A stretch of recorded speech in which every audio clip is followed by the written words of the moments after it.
You might have heard about G7 meetings, and one is happening right now in France as we speak. And the foreign ministers of one of the most advanced economies are gathering to tackle a world on fire. But your reporter started to wonder, what exactly is this group doing? And does it still have the power to fix global crises? The Group of Seven is an exclusive informal club made up of the United States, Canada, France, Germany, Italy, Japan and the United Kingdom, alongside the EU.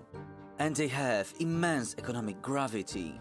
When the G7 unifies on freezing assets or setting global taxes, the rest of the world listens and usually adapts. And as they meet today, they will discuss ceasefire plans in Gaza, securing maritime passage in the Strait of Hormuz, backing Ukraine and adding more sanctions on Russia's shadow fleet. And it all feels like history is repeating itself.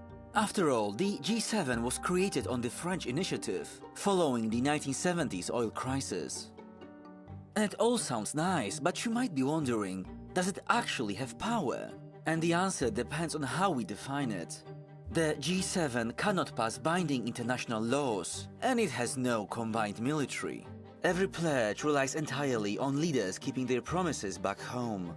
But not everything is so sweet, as it faces structural limits. By limiting its membership to traditional Western powers, it does overlook the global South and the rapid expansion of BRICS+, so a coalition of emerging economies, proves the G7 is no longer the only heavyweight in the international affairs. And as Donald Trump pushes to make global policy entirely by himself, the G7 might seem like a relic. However, it stands as a major attempt to keep the world's biggest democracies working together, rather than each going it alone.